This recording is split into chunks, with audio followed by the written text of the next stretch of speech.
സഹികെട്ട് ജനങ്ങൾ തിരിച്ചടിച്ചതാണ്. ഗ്രഹസമ്പർക്കം നടത്തിയാൽ തീരാവുന്ന ഒരു കാര്യമല്ല. ഞാൻ വിചാരിച്ചു MA ബേബി പോയിട്ട് വീട്ടിൽ, അയാൾ പാർട്ടിയുടെ ഓൾ ഇന്ത്യ സെക്രട്ടറിയാണ്, ഇയാൾ വീട്ടിൽ പോയിട്ട് ഈ പാത്രം കഴുകുക. നിങ്ങൾ ഈ തമ്പി കണ്ണന്താനത്തിന്റെ 10-30 കൊല്ലം മുമ്പുള്ള സിനിമയുണ്ട്, ഭൂമിയിലെ രാജാക്കന്മാരെന്നാണ് അതിന്റെ പേര്. അതൊരു രാഷ്ട്രീയക്കാരൻ ഒരു കുട്ടിയെ സ്നേഹിക്കുന്ന ഭാവത്തിൽ അതിന്റെ മൂക്കള പിടിക്കുന്നത്. എന്നിട്ട് പതുക്കെ ആരും കാണാതെ അയ്യോ ഉടുമ്പിന്റെ മണം എന്ന് പറഞ്ഞിട്ട് ഡെറ്റോൾ ഇട്ട് കഴുകുന്നുണ്ട്. എന്റെ സഖാവേ, ഒരു 30 കൊല്ലം ഔട്ട്ഡേറ്റഡ് ആയ തന്ത്രങ്ങളാണ് ഇതൊക്കെ. ഇത് ഞാൻ ഇങ്ങനെ ആലോചിച്ച് നോക്കി, ആരാണ് ഈ CPM-കാരെ ഈ തരത്തിൽ കുടിയിൽ വീഴ്ത്തിയത്? അപ്പോഴാണ് മനസ്സിലായത് CPM-ന് ഒരു പുതിയ കനകോല് വന്നിട്ടുണ്ട്. ആരാന്നറിയോ? നമ്മളെ ജനറേഷൻ എന്ന് വിളിക്കണ എന്താണ് അഴീക്കോട് മത്സരിക്കാൻ വന്ന നികേഷാണ്. ഇപ്പൊ CPM-ന്റെ സ്ട്രാറ്റജിസ്റ്റ് അയാളാണ്. അയാളെ വെച്ചിട്ടാണ് ഈ പുതിയ ആലോചനകളൊക്കെ ഇവർ നടത്തിക്കൊണ്ടിരിക്കുന്നത്. ഞാൻ സഖാക്കളോട് ചോദിക്കട്ടെ, ഞങ്ങള് രാഷ്ട്രീയം പറയുന്നുണ്ട്, സതീശൻ രാഷ്ട്രീയം പറഞ്ഞു. എന്താ സതീശൻ പറഞ്ഞത്? വളരെ കൃത്യമായിട്ട് പറഞ്ഞു.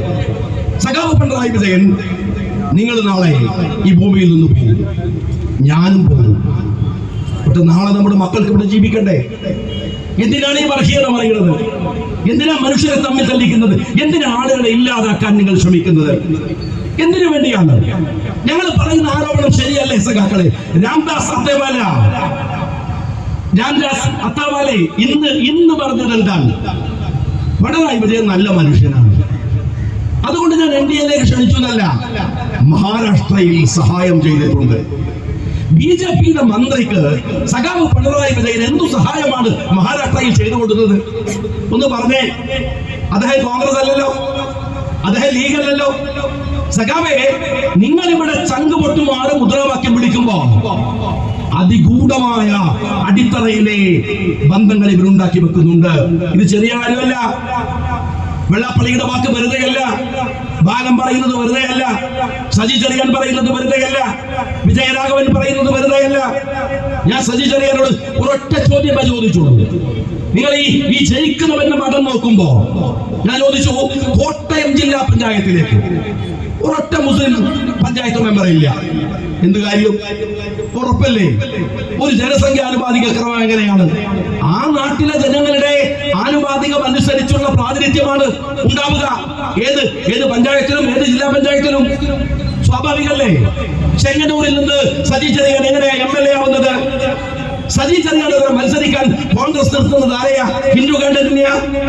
അല്ല, ക്രിസ്ത്യാനിയാണ്. മലപ്പുറത്ത് ഞങ്ങളോട് തോൽപ്പിക്കാൻ നിങ്ങൾ കൊണ്ടുവരുന്നത് അബ്ദുറഹിമാനെയും ജലീലിനെയാണ്, വേറെ അറിയല്ലോ. ഇത് സ്വാഭാവികല്ലേ? മനുഷ്യരെ തമ്മിൽ തല്ലിക്കാൻ ഇത്തരം ന്യായങ്ങളാണോ പറയേണ്ടത്? ഇതാണോ വർത്തമാനം? ഇതാണോ? എന്നിട്ട് പറയാണ് ഇതൊക്കെ കോമ്പൻസേറ്റ് ചെയ്യാൻ KM ഷാജിയെ അങ്ങ് ബലിയാടാക്കി കളയാം. അതാ നിങ്ങളുടെ വിചാരം. ഞാൻ ഒരു കാര്യം സഖാക്കളോട് പറയട്ടെ. ഞാൻ 3 വർഷം മുമ്പ് കോഴിക്കോട് കടപ്പുറത്ത് നടത്തിയ പ്രസംഗം, സമയം, സന്ദർഭം, മാറ്റർ. ഇന്നലെയാണ് കേരളത്തിന്റെ മന്ത്രി MP രാജേഷ് ആ പ്രസംഗം കൊണ്ടുവരുന്നത്. MP രാജേഷിന് ബോധമില്ലായിരുന്നോ? അതല്ലെങ്കിൽ വല്ല ഗുഹയിലും പോയി താമസിക്കായിരുന്നോ? എന്റെ 3 വർഷം ആ പ്രസംഗത്തിന്റെ വരികൾ നിങ്ങൾ എടുത്തില്ല. ഞാൻ പറഞ്ഞ മുദ്രാവാക്യമല്ല, നേരത്തെ ബഷീർ പറഞ്ഞു. ഞാനത് പറയുന്നതിന് മുമ്പ് ഒരു വാചകം പറയുന്നുണ്ട്. മതമല്ല പ്രശ്നം, എരിയുന്ന പൊരിയുന്ന വയറാണ് പ്രശ്നം. കമ്മ്യൂണിസ്റ്റ് മുദ്രാവാക്യമാണ്. അതിനെതിരെ ഒരു വിശ്വാസിയുടെ മറുപടിയാണ് മതമാണ് പ്രശ്നം. ഞാൻ ഒരു കാര്യം സ്നേഹപൂർവ്വം പറയുന്നു, അതേതെങ്കിലും ഒരു മതവുമായി ബന്ധപ്പെട്ട മുദ്രാവാക്യമല്ല. എല്ലാ വിശ്വാസികൾക്കും ഒരു കാര്യം സഖാക്കളോട് ഞാൻ ചോദിക്കട്ടെ. മതമില്ലാത്ത ജീവൻ എന്ന് സ്കൂളുകളിൽ കൊണ്ടുവന്ന പാഠപുസ്തകം ആരുടേതാണ്? MA ബേബി സഖാവിന്റേത്. ആ പാഠപുസ്തകം നിരോധിക്കണമെന്ന് ആവശ്യപ്പെട്ടത് ലീഗാണോ, കോൺഗ്രസ് ആണോ, മുസ്ലിങ്ങളാണോ, ക്രിസ്ത്യാനികളാണോ, ഹിന്ദു സഹോദരന്മാരാണോ? അല്ലല്ലോ. മതമില്ലാത്ത ജീവൻ എന്നത് ഈ രാജ്യത്തിലെ മഹാഭൂരിപക്ഷം വരുന്ന വിശ്വാസികളുടെ പണം എടുത്ത് സ്കൂൾ ഉണ്ടാക്കിയിട്ട് അതിൽ കൊണ്ടുവരാൻ MA ബേബിക്ക് എന്താ അർഹത? ചോദിച്ചത് വിശ്വാസികളാണ്. അത് കൊണ്ടുവന്നത് MA ബേബിയാണ്, പിൻവലിപ്പിച്ചത് വിശ്വാസികളാണ്. കാരണം മതം ഒരു പ്രശ്നമാണ്. ഇനി രണ്ടാമത്തെ കാര്യം, യേശുവിനല്ല കീശയിലാണ് കാര്യം. MA ബേബിയുടെ ഡയലോഗാണ്. രാജ്യത്തിലെ ക്രിസ്തീയ പുരോഹിതന്മാർ അവരുടെ ജീവിത രീതിയൊക്കെ നമുക്കറിയാം, എത്ര മാതൃകാപരമായിട്ടാണ്. ഈ രാജ്യത്തിലെ ആരോഗ്യ മേഖലയിൽ, വിദ്യാഭ്യാസ മേഖലയിൽ ഒക്കെ പ്രവർത്തിക്കുന്ന ഈ രാജ്യത്തിലെ ക്രിസ്തീയ പുരോഹിതന്മാർ അവരെ അപമാനിക്കാൻ MA ബേബിയുടെ ഡയലോഗാണ്. യേശുവിനല്ല, കീശയിലാണ് കാര്യം. ഞാൻ ചോദിക്കട്ടെ, വിശ്വാസികൾ അപമാനിക്കുന്നത് കമ്മ്യൂണിസ്റ്റുകളല്ലേ? 7-ാം നൂറ്റാണ്ടിലെ പ്രാകൃത മതമെന്ന് നിങ്ങൾ ഇവിടുത്തെ മുസ്ലിങ്ങളെ ആക്ഷേപിച്ചാൽ, അള്ളാഹുവിന്റെ പ്രവാചകൻ മുഹമ്മദ് മുസ്തഫ സ്വല്ലല്ലാഹു അലൈഹി വസല്ലം തങ്ങളെ ആക്ഷേപിച്ചാൽ ഞങ്ങൾ മിണ്ടാതിരിക്കണോ? മതമല്ല പ്രശ്നം എന്ന് ഞങ്ങൾ പറയണോ? ഞങ്ങൾക്ക് മതം തന്നെയാണ് പ്രശ്നം. ഒരു കാര്യം കൂടെ സഖാവെ പറയട്ടെ, ശബരിമലയിൽ നിന്ന് ഒരു ഉളുപ്പുമില്ലാതെ പണം കട്ടുകൊണ്ടുപോകാൻ ഒരു സഖാവിന് ഫലമുണ്ടാവുന്നത് നിങ്ങൾക്ക് മതം ഒരു പ്രശ്നമല്ലാത്തത് കൊണ്ടാണ്. നിങ്ങൾക്ക് മതം ഒരു വികാരമല്ലാത്തത് കൊണ്ടാണ്. പിന്നെയും ഞാൻ പറയട്ടെ, എരിയുന്ന പൊരിയുന്ന വയറാണോ സഖാവെ പ്രശ്നം? അത് മാത്രമാണോ? ഇന്ത്യയിലെ ഏറ്റവും വലിയ മുദ്രാവാക്യം റൊട്ടി കപ്ഡ മക്കാൻ എന്നായിരുന്നു. റൊട്ടി കപ്ഡ മക്കാൻ, വീട്, ഭക്ഷണം, വസ്ത്രം. അത് കിട്ടിയാൽ ഒരു വിശ്വാസിയുടെ പ്രശ്നം തീർന്നോ? അവന്റെ പ്രശ്നം തീർന്നോ? പിന്നെ അവന് പ്രശ്നമില്ല. വയറ് നിറഞ്ഞാൽ മതമില്ല, പട്ടിണി മാറിയാൽ മതമില്ല. മതം അവന്റെ ജീവിതത്തിൽ മുഴുവൻ ഉണ്ടാകും. ശബരിമലയിലെ പ്രശ്നം വന്നപ്പോ നിങ്ങൾ എന്താ ചെയ്തത്? ഞങ്ങൾ പറഞ്ഞു ബ്രഹ്മചാരിയാൽ അയ്യപ്പൻ അല്ലേ? അതുകൊണ്ട് പറഞ്ഞു 10 വയസ്സിന്റെ താഴെ 50 വയസ്സിന്റെ മുകളിൽ ആ സ്ത്രീകളെ അവിടെ വരാൻ പാടുള്ളൂ. അത് അവരുടെ വിശ്വാസമല്ലേ, അവരുടെ മതമല്ലേ? ആ മതത്തെ മതമില്ലെന്ന് പറയുന്ന നിങ്ങൾ തെരുവിൽ നവോത്ഥാന മതിലുണ്ടാക്കി തകർക്കാൻ ശ്രമിച്ചപ്പോ ഞങ്ങൾ പറഞ്ഞു മതമാണ് പ്രശ്നമെന്ന്. ഞാൻ ഈ രീതി പ്രസംഗം കേൾക്കുന്ന മുൻവിധിയില്ലാത്ത സഖാവിനോട് ചോദിക്കട്ടെ, എന്താണ് വർഗീയത? വർഗീയതയുടെ നിർവചനം എന്ന് പറയും. വർഗീയത ഇതാണ്: പരമതദ്വേഷം.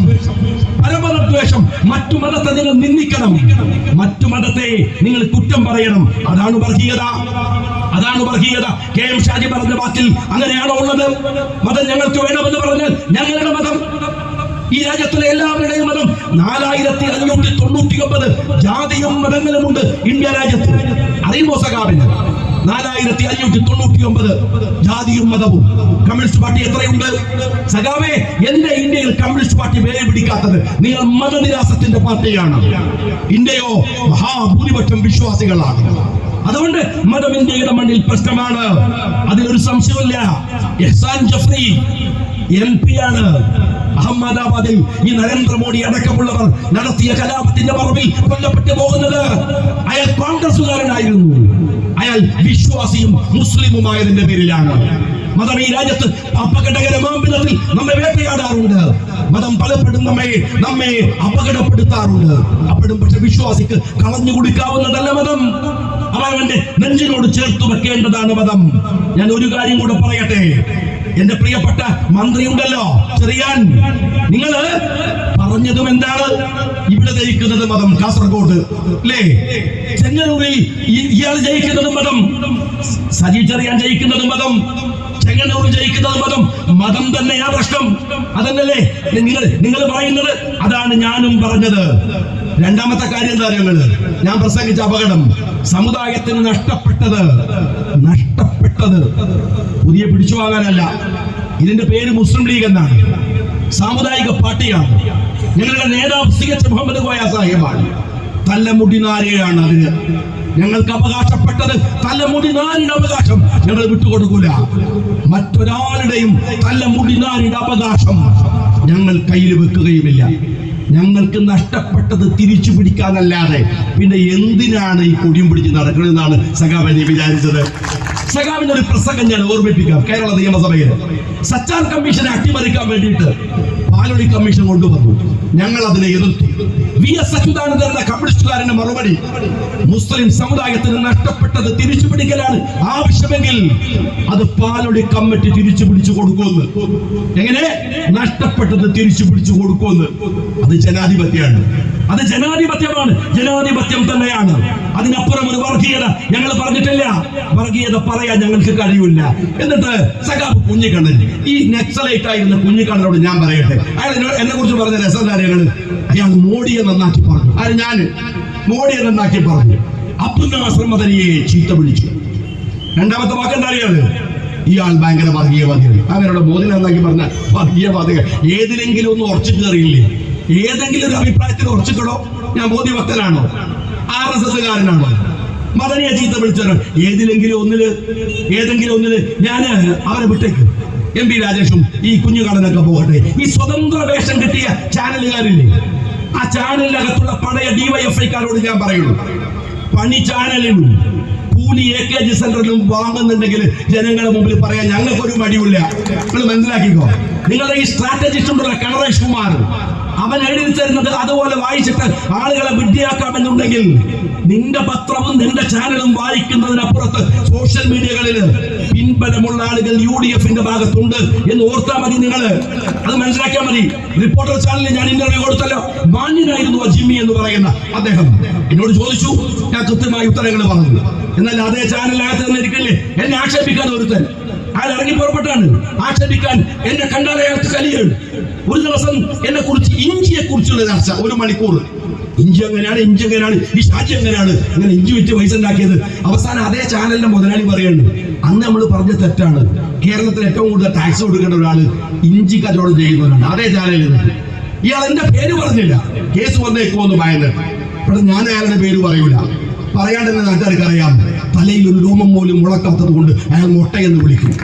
തലക്കകത്തൊന്നുമില്ലാത്തത് കൊണ്ട് ചിലർ പൊട്ടനെന്നും വിളിക്കും. ഞാൻ അയാളോട് പറയട്ടെ, ഒരൊറ്റ കാര്യം ഞാൻ പറയുന്നുള്ളൂ. നിങ്ങൾ എന്നെ കടിച്ചു കീറാൻ വരുന്നതിന് മുമ്പ് നിങ്ങൾക്ക് ഈ പേപ്പർ കൊടുത്തയക്കുന്ന കിണറേഷ് ഉണ്ടല്ലോ, അവനോട് ചോദിക്കും. ഒരൊറ്റ ദിവസം ഒരേപോലെ മറ്റൊരു ചാനലിൽ നിന്നിട്ടാണ് സനീഷും ഹർഷനും ഏകപക്ഷീയമായി തോന്നിയാൽ പറയാം AKG സെന്ററിൽ കൊടുക്കുന്ന വാറോല വെച്ചിട്ട്. എടോ, ഞാൻ അഴീക്കോട് മത്സരിച്ച് 10 കൊല്ലം MLA ആയിട്ടാണ് രണ്ടാമത് മത്സരിക്കാൻ നോമിനേഷൻ കൊടുത്തത്. തോറ്റുപോയി നോമിനേഷൻ കൊടുത്തത്. പിന്നെ ഏത് കേസിന്റെ നോട്ടീസിന് കോടതി